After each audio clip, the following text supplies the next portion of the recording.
Hey everyone, welcome back to another watercolor tutorial. In this video, I want to discuss a couple topics that I think deserve a bit more attention. Glazing color versus mixing color, and drying shift. But let's just jump straight in. First of all, what is glazing, and what's the difference between glazing color and mixing color? Glazing means layering. This is layering wet color over dry color, whereas mixing is blending all the wet pigments together before you put it on the paper.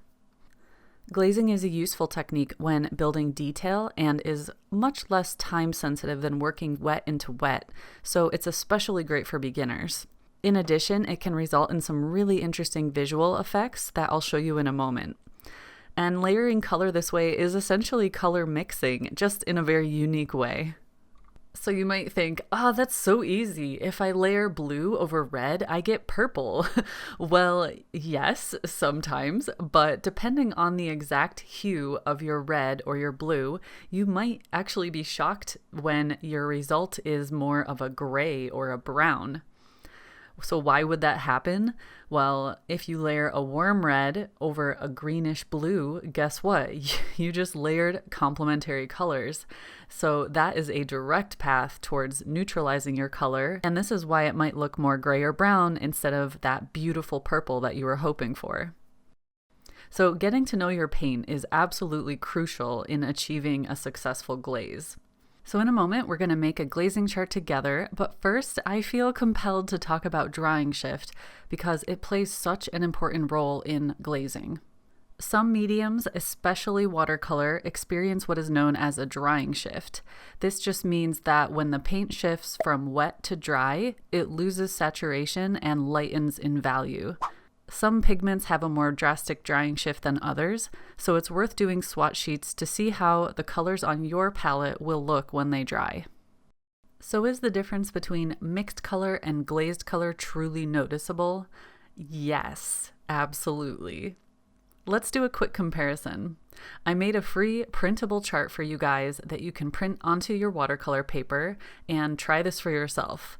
Or feel free to use it as a guide and draw the chart on your own watercolor paper. Anytime I get a new color or I just need a refresher on how my pigments play together, I make a new chart because it's so important to be intimately familiar with your pigments, not only when they're wet, but when they're dry. This is the only way you're going to know what colors you're able to glaze. To start off, choose 8 colors that you want to glaze. I like to choose 2 yellows, 2 reds, 2 blues, and 2 greens. It's up to you to decide how to organize them, but I prefer to group my yellows and reds on one side and the blues and greens on the other.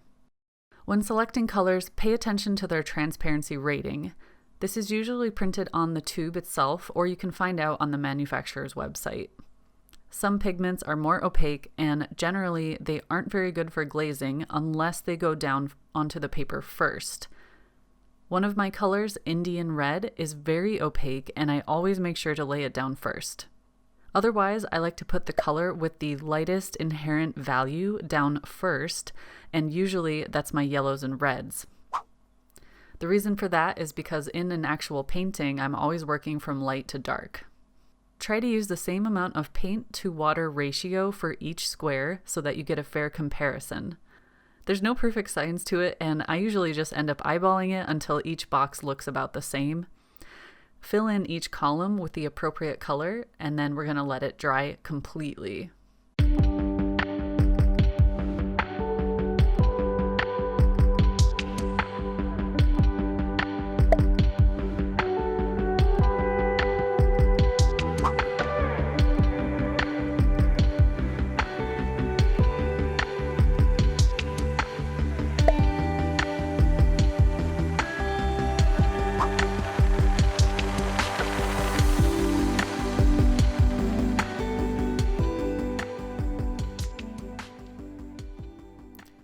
Only when it is completely bone dry should we start to glaze.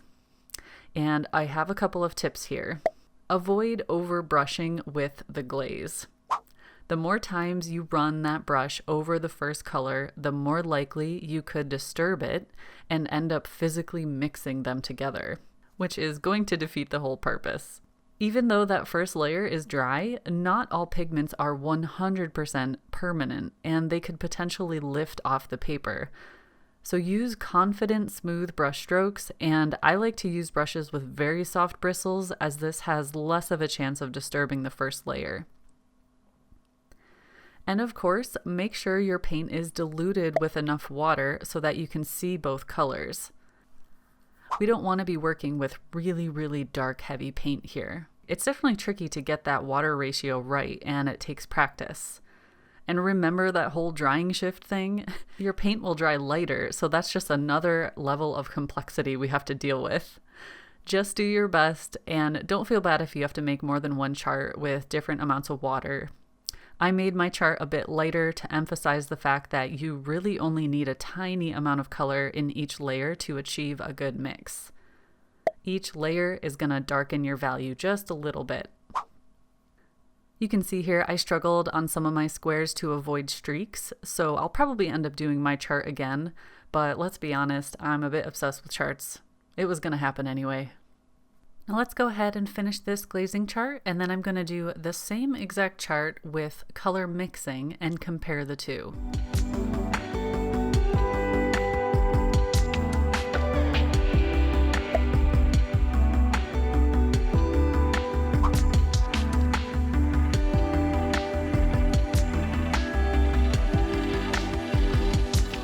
I find that when I layer granulating colors, especially on cold press paper or a paper that has a lot of texture, it almost has a duotone effect when it's dry. This can add such gorgeous effects to your landscape, so it's really good to know which mixes will do that. I went ahead and did a mixing chart with the same exact colors in the same exact place on the chart so we could do a direct comparison. Of course, there are going to be some discrepancies in what you guys see versus what I see because our monitors are different and photographs or video don't quite do it justice. In my quest to show you guys the differences, I decided to photograph them side by side, color correct them so that what I saw in person matched what I saw on screen. Some people use the term luminous when they refer to glazing. Whether or not the glazing technique results in a more luminous painting is a matter of opinion, and also semantics, by the way. Now, obviously, my mixes aren't a perfect match to my glazing chart, but it just goes to show you that during a normal painting session, using layers to achieve a certain look is possible. Swatches from the glazing chart are on the left, and the regular mixing chart is on the right. Ignoring the difference in actual hue, I can see a visual difference in my glazes, and they almost jump off the page at me, whereas my mixed chart feels a bit more flat. Even in this quick experiment, I can see a clear difference, and I personally love how glazing looks. So if this video helped you, please consider giving it a thumbs up, and if you have any further questions, just ask below in the comments. I'm happy to answer as many as I can get to. I also have a really quick announcement. If you want to be part of my art community that for a very long time was only for my Patreons and my Twitch subscribers, you can now be part of our Discord community, and that link is in the description below as well. And I welcome you into our community. It is a lot of fun. We share art, we talk about cats. Anyways, I will see you guys in the next video.